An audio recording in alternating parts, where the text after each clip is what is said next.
नमस्कार दोस्तों, मैं आपका दोस्त आपका भाई दीपक सिंह कठेरिया। हमारे देश का प्रत्येक व्यक्ति देशभक्त है और होना भी चाहिए।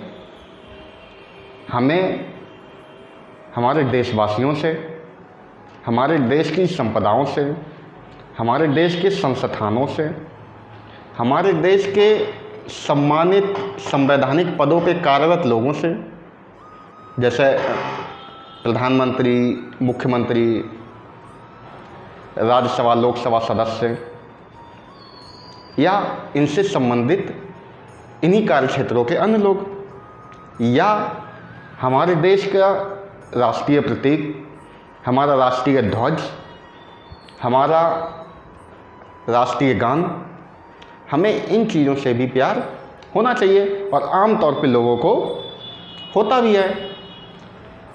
हाँ, इसमें कुछ लोग ऐसे अवश्य होते हैं जो जाने अनजाने में कुछ गलतियां करते हैं। जहाँ तक मुझे लगता है कि जानबूझ के शायद कोई गलती नहीं करते होंगे, क्योंकि कोई भी व्यक्ति अपने देश को, अपने देश के सम्मान को या संस्थानों को नुकसान पहुँचाना तो नहीं चाहता है। कभी कभी कुछ गलतियाँ हमसे ऐसी भी हो जाती हैं जिनसे इंटरनेशनल लेवल पे हमारी हंसी भी होती है, मजाक भी उड़ाया जाता है या हमें तिरस्कार भी झेलना पड़ता है, केवल छोटी मोटी गलतियों के कारण। जैसे इस समय देश में लगातार एक गलती हो रही है, एक गलती जाने अनजाने में की जा रही है।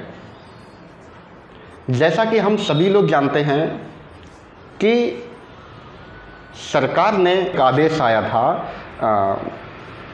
केंद्र सरकार का, गृह मंत्रालय से, जिसमें हमारे माननीय प्रधानमंत्री जी का एक स्वप्न था हर घर तिरंगा का, कि देश में हर घर तिरंगा लहराया जाए। वैसे भी आज़ादी के बाद से लगातार हर जगह पे झंडा फहराया ही जाता है।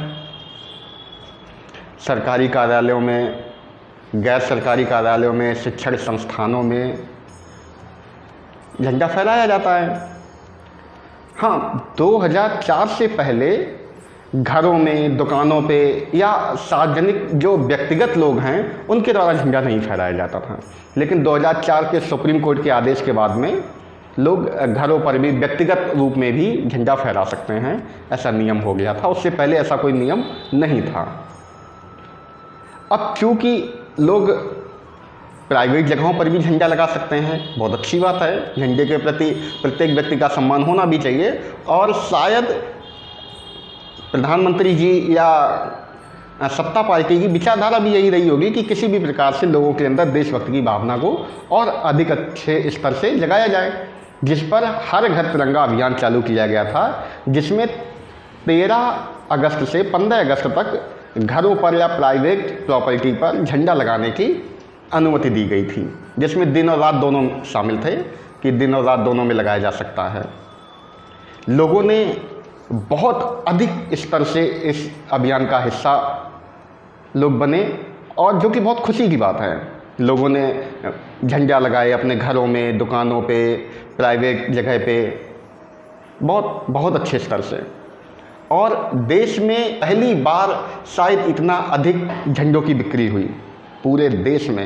एक लोकल न्यूज़ के अनुसार लगभग इस समय में ही 3 से 4 दिनों में ही कंपनियों ने 500 करोड़ के आसपास के झंडे बेचे, जो कि एक बहुत खुशी की बात भी है।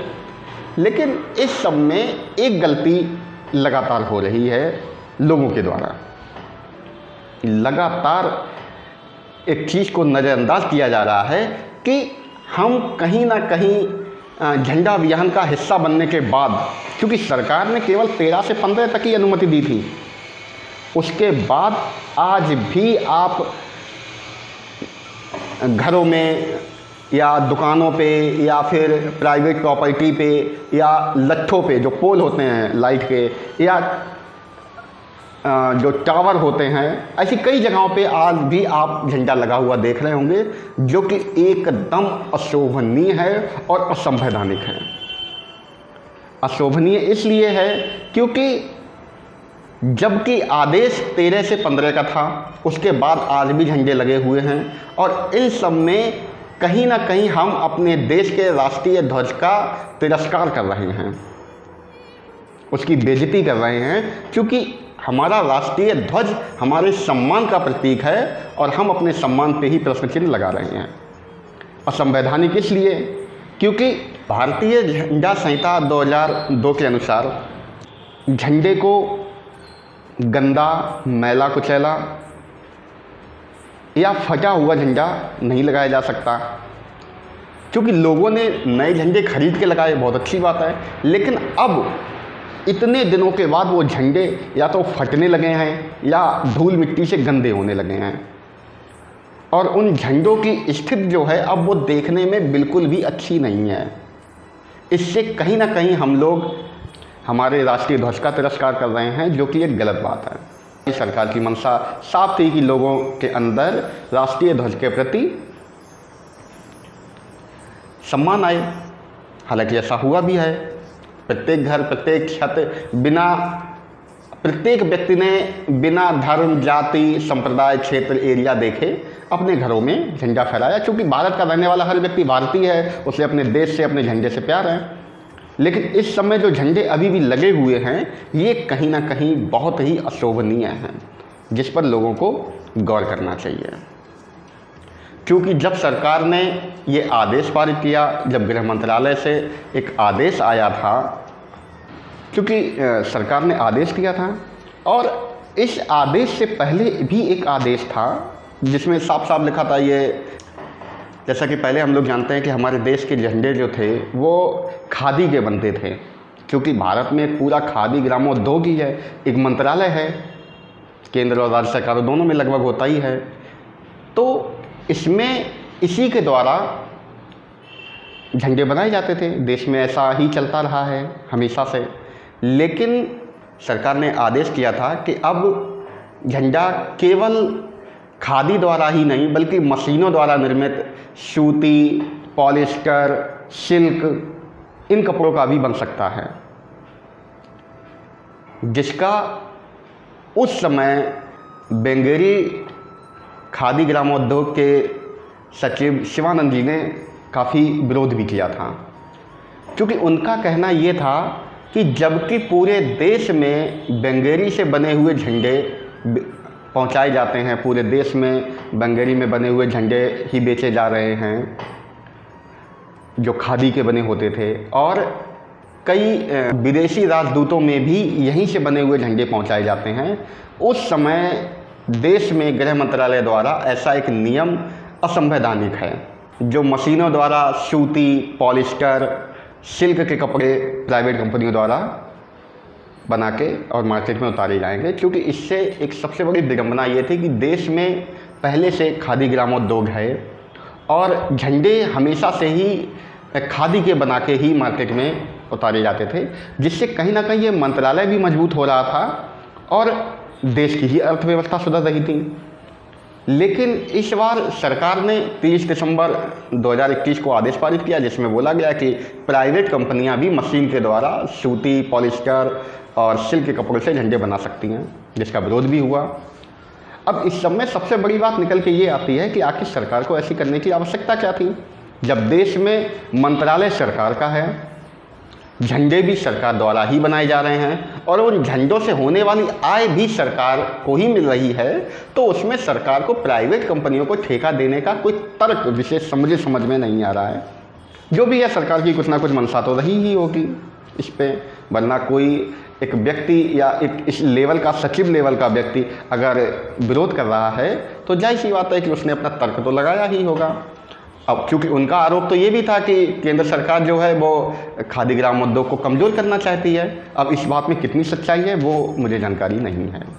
सरकार ने हर घर तिरंगा अभियान चलाया, जिसमें प्रत्येक व्यक्ति को 13 अगस्त से 15 अगस्त तक झंडा लगाने का आदेश था कि वो अपने घरों में झंडा लगाएं, जो कि लोगों ने लगाया भी और करोड़ों की संख्या में झंडे लगाए गए, जो कि एक रिकॉर्ड के रूप में दर्ज होना चाहिए, एक खुशी की बात है। लेकिन अब इतने दिनों बाद उन झंडों की स्थिति बहुत ख़राब हो चुकी है या हो रही है और संवैधानिक रूप से अब उन झंडों को उतार के किसी भी प्रकार से नष्ट कर देना चाहिए जो संवैधानिक तरीका हो और जो सम्मानदेह हो, क्योंकि राष्ट्रीय ध्वज हमारे देश में एक बहुत ही सम्मान के योग्य है। तो हमें ये प्रयत्न करना चाहिए कि उसका तिरस्कार ना हो। इस पर मैं कहना चाहूँगा कि कई संगठन, कई लोग प्रयास कर रहे हैं और मैं प्रत्येक व्यक्ति से जो भी इस वीडियो को देख रहे हैं उनसे विनम्र निवेदन करना चाहता हूँ कि वो अपने घरों से, कार्यालयों से या जहाँ पर भी उन्होंने दुकानों में या कहीं पर भी लगा रखे हैं, वो उन झंडों को सम्मानपूर्वक उतार के रख लें और सामाजिक विकास परिषद कार्यालय को वो या तो डाक से या आकर भेंट कर दें ताकि संस्था उन झंडों को सही से नष्ट कर सकें। प्रत्येक व्यक्ति यह प्रयत्न करे कि उन झंडों को अब हटा दिया जाए, क्योंकि इससे कहीं ना कहीं झंडों का तिरस्कार हो रहा है जो कि संवैधानिक रूप से बिल्कुल भी सही नहीं है। प्लस मेरा ये भी आग्रह है कि यदि कोई व्यक्ति किसी संस्था या सामाजिक विकास परिषद कार्यालय तक नहीं पहुंच पा रहा है तो वो उन झंडों को अकेले में कहीं पर भी उसको नष्ट कर सकता है, उसको दफना सकता है, अकेले में पानी में भी बहाया जा सकता है या उसको अकेले में जलाया भी जा सकता है। और ये सारे कार्य अकेले में किए जाएं और संभव हो तो इसकी कोई भी फ़ोटो या वीडियो ना बनाई जाए, क्योंकि भविष्य में इससे दिक्कत ये हो सकती है कि उस वीडियो या फ़ोटो का दुरुपयोग हो सकता है और दुरुपयोग का कारण कहीं ना कहीं सांप्रदायिकता भी ले सकती है। इसलिए मेरा विशेष अनुरोध ये है कि पहले तो वो सामाजिक विकास परिषद कार्यालय में डाक से भेज सकते हैं झंडों को या आकर दे सकते हैं, और मैं प्रयास करूंगा कि जितने लोग भी सामाजिक विकास परिषद कार्यालय में उन झंडों को लेके आएंगे उन्हें सम्मानित भी किया जाएगा। और अब 15 अगस्त के इतने दिनों बाद कम से कम उन झंडों को अवश्य उतार दें ताकि उनका अनादर ना हो। धन्यवाद। भारत माता की जय।